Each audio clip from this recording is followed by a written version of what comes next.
So here we have the Vauxhall 1.4 Slam on a 17 plate. I'm going to start off by showing you around the outside of the car, and then we'll hop in and run through some controls on the inside. From the outside you can see it's a 3-door car with black alloy wheels to match the black roof. Let's start off inside the boot and then work our way around the rest of the car from there. So as we approach the back of the car, you'll see we have reversing sensors, and given the size of the car, a really decent amount of boot space. It's a very deep boot. We've also got a 50-50 split folding rear seat as well. Okay, so we're just going to work our way back round to the front of the car, and then we'll hop in and run through some of the controls on the inside. But now that we've done a full circle of the car, you can see it's in lovely condition the whole way round. Looks really good in this blue as well. Just briefly before I climb in, I think it's well worth seeing the interior from this exterior point of view. You get half leather seats. There's plenty to run through on the dashboard, so let's hop in and we'll do that now. Okay, so now that we're inside the car, we're going to start with the dials. On the left hand side we have the rev counter, and on the right hand side the speedometer and fuel gauge. In the middle you've got the trip computer, which also displays the total miles on this car, which are 14,545. You can change information that's displayed above that by using buttons on the steering wheel, and as you can see, one of those pieces of information is a digital readout for the speedometer, which is particularly handy. If we back out to the steering wheel, on the left hand side we have controls for cruise control just at the top here, and you can change the speed of the cruise control with this button.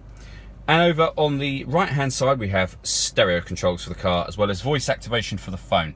So hit that button, ask it to dial anyone in your contacts list, and it can do that for you without you having to take your phone from your bag or pocket.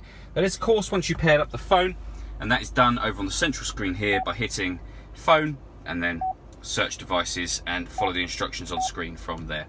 If you want to listen to music, you can do. There's a number of ways to do that. We've got AM and FM radio, as well as DAB digital radio, USB input and Bluetooth input as well. So once you've paired your phone, not only can you make and receive phone calls, but you'll be able to stream your music wirelessly as well.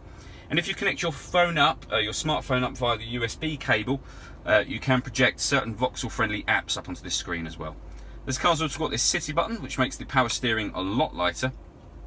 And over on this side you can turn off the parking sensors and lock the car doors from these two buttons here. Below that we've got climate control, so you can select the temperature, and you can see there it will show you in degrees. Once you've done that, fan speed is adjustable on this dial, and then the direction of the air over on the right hand side here. To turn the air conditioning on, just push the button, and it's off at the moment. You'll see a little light come on to tell you it's on, and it will tell you up on the main screen as well.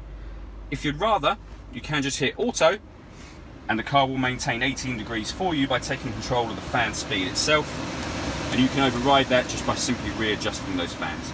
We then have the USB input and a 12-volt charging socket, as well as a 5-speed manual gearbox. All that leaves me to say is thank you for taking the time to watch this video. If you'd like to come and see the car in person and have a test drive, please feel free to call any of our MJA sites. We'd love to hear from you soon.